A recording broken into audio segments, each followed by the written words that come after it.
And I think that the social media is not an avenue where we can pass or maybe pass a message to a colleague. I am embarrassed by a colleague giving me lessons on how to handle situations in Mankon. Hello to everyone. Thanks for choosing Vox Pop Africa as your number one friend. If you've not yet subscribed to our channel, please do well to subscribe and hit the notification bell. Well, this is a very important story which we bring it to you right now concerning traditional rulers in the northwest region of Cameroon, as well as those in the southwest part of the country. Well, remember that in Cameroon's northwest and southwest regions, customary rulers, traditional rulers, if you want, have come under attack since soon after the Anglophone crisis descended into violence sometime in 2017. Well, several chiefs have been killed in the conflict, while many more have been kidnapped. In the lead up to the 6th December 2020 regional elections, there was a fresh uptick in kidnapping of chiefs who had expressed support for the election or planned to stand. Well, since then, a number of traditional rulers have abandoned their palaces and now reside in the French-speaking regions of Cameroon. Recently, a video emerged of the traditional ruler of Koshin village in Menchum division calling on the Fon Of Mankon, His Royal Highness Fon Angwa through Asa IV to actually banish the family of Separatist leader Ayaba Lucas from Mankon. But the Fon Of Mankon in this exclusive interview with Vox Pop Africa says he cannot take lessons from him. His Royal Highness, hope you and the royal family are doing well. Thank you so much for accepting to talk to press men this afternoon. So how is the royal family, the palace doing? You are welcome. I'm so delighted in receiving you for today. The royal family is fine, and we are kicking and doing well. I can see you're just back from church. And where do you fellowship there? Oh, today I decided to fellowship with the Presbyterian Church Alamatu, and it was merrymaking in Alamatu today. When you arrived at the church, how do people feel seeing you around? What is their reaction? Oh, you know, quite often the phone is not regularly seen in public. So the people felt like they were blessed today having the phone in their community. So they were so happy, and they had to sing and praise God for having received the phone today in Alamatu. Okay, beautiful to know. So could you tell us how 2023 was for the palace, your activities? Was it successful? What were the challenges? Well, 2023 was a very successful year for the royal family. Successful in the sense that we had planned to organize the celebration of life of our father, who passed on in mid-2022, and that started mid-December 2022 to mid-January 2023. And so it was a very festive period for the royal family, and it went hitch-free. We had members of the family who traveled from far and near, and we had the unique opportunity after so many years to meet as a family. It was good to know that the royal family of Mankon has so many children and well-learned people who are working out of Mankon, out of Cameroon.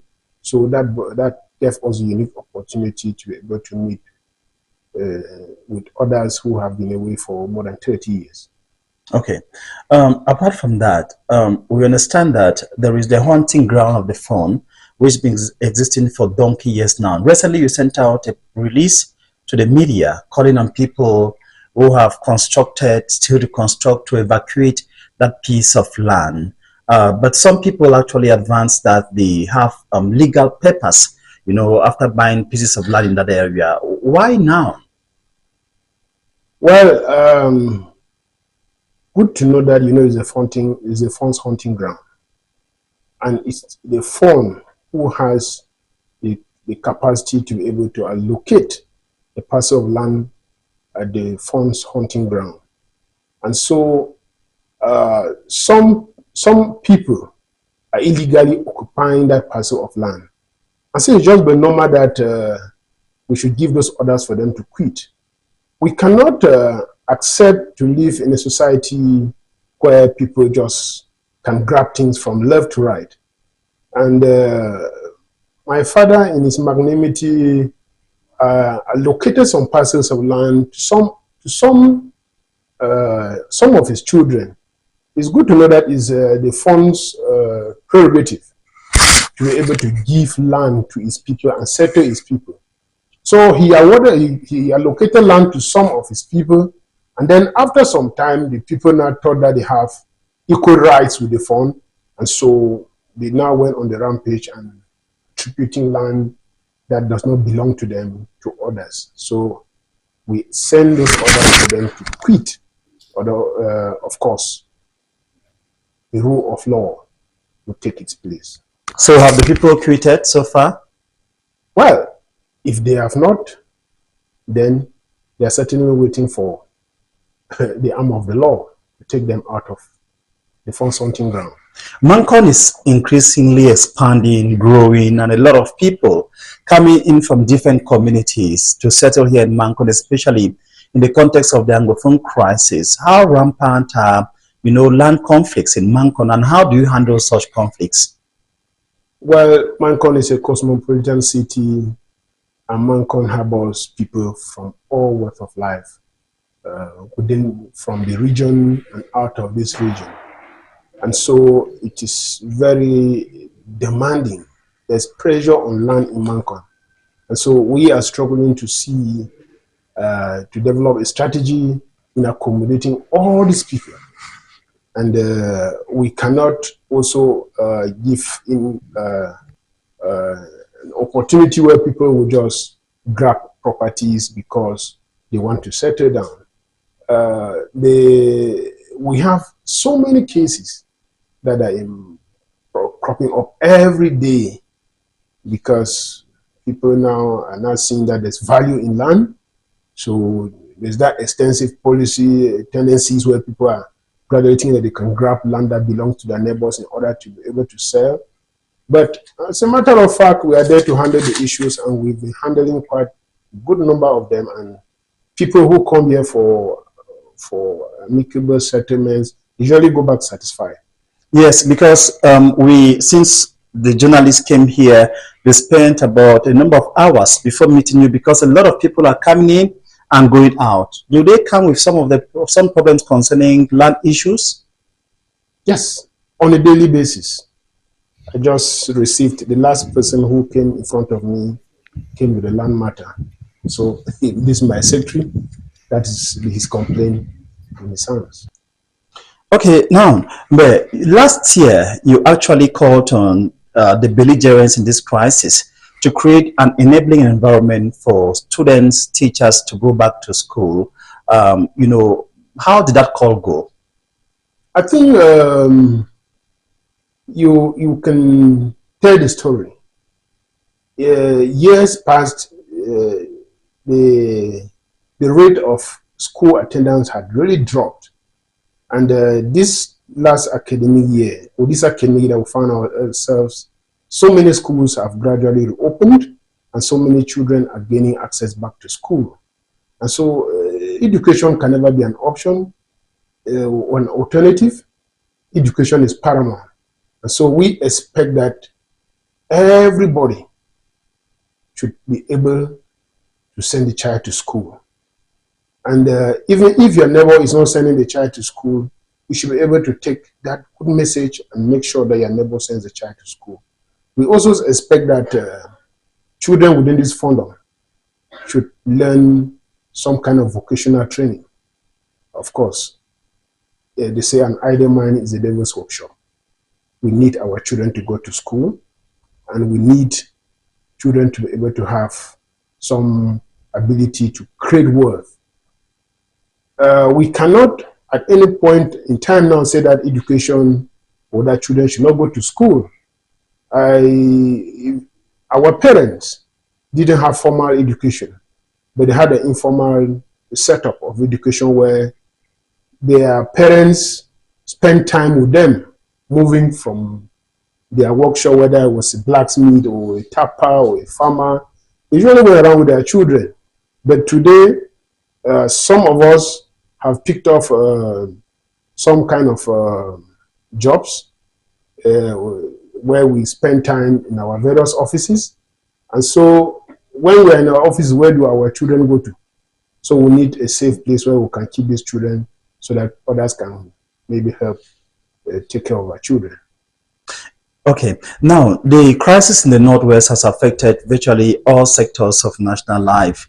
Traditional leaders have been affected both in the Northwest and Southwest, and they have come under attack on several occasions, especially during the 2016, that's 2018 senatorial elections. Now, there is this message that came in from the Fon of Koshin in Menchum division, actually calling your attention to the fact that some families of Separatists are residing in Mankon, that you should banish such families from Mankon. What do you make of such a statement from a colleague, a traditional ruler?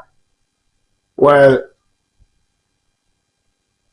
it's really embarrassing that a colleague could be trying to offer lessons to me. We in the Northwest and the Southwest have suffered for more than 7 years. People have died. Properties have been destroyed. We least expected that we could, at any point in life, be faced with this type of crisis. We need to look for ways to order to get out of this crisis. And I think that the social media is not an avenue where we can pass or maybe pass a message to a colleague.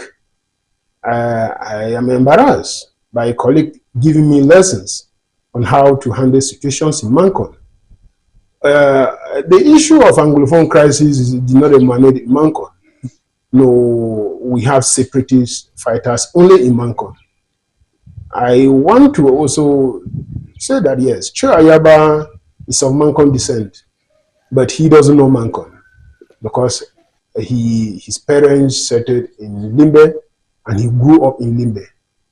And we cannot, as leaders, rely on responding to messages that do not have anything to do with our daily existence.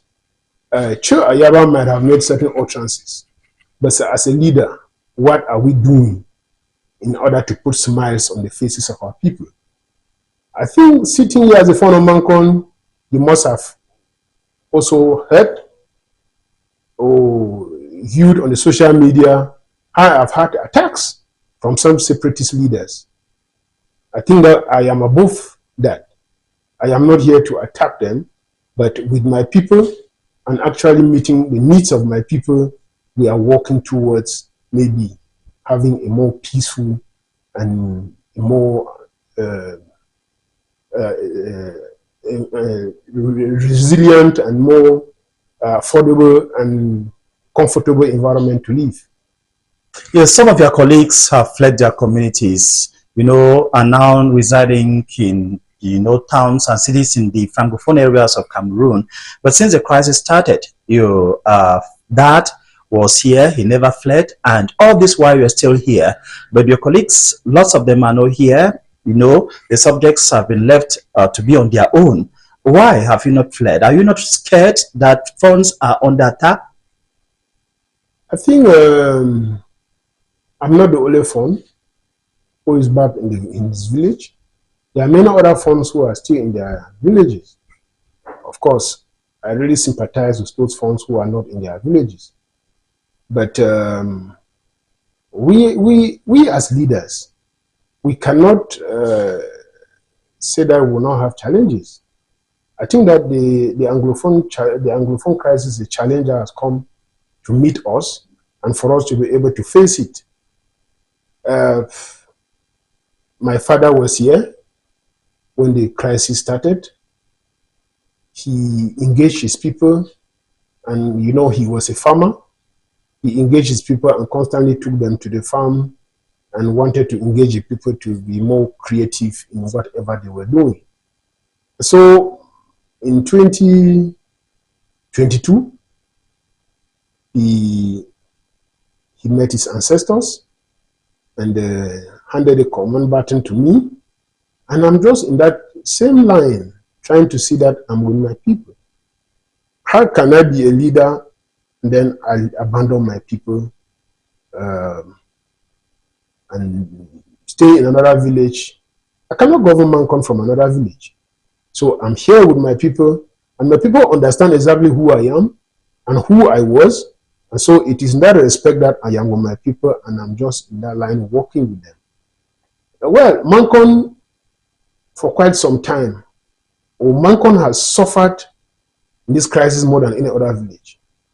We have the overflow from villages that are neighboring villages where the funds have abandoned. And so the Amber boys who were in those villages have taken full control over the villages, and they are now, there's now that overflow into Mankon. We have the neighboring quarters in Mankon. Most of my people there are really in trouble with these Amber boys. It's good to know that in some villages, the Amber boys in those villages are purely natives. But in Mankon, most, I want to believe, maybe all, the Amber boys in Mankon are not Mankon boys. They are people from neighboring villages and far off villages who come here to kidnap for ransom, who come here to cause atrocities. So Mankon has been held hostage. And I think that the Fon of Koshin should have known that the cosmopolitan nature of Mankon is it's a very sensitive place where we cannot just sit and say that the Fon should banish a family out of the village. I don't know what he meant by that, but whoever guided him to say such things or utterances about Mankon, with the Mankon people were not very happy with. Okay. This is 2024. What message do you have for the indigenous and non-indigenous of Mankon as we are doing this new year? Well, New Year 2024 has announced itself. It has come and it's very promising. And so I'm calling on each and every inhabitant of Mankon, be it of Mankon descent or from wherever, that we should engage this new year with a much more positive spirit and to be more hardworking and to be more engaging, so that the abundance of what God has reserved for this 2024, we should be able to harvest it.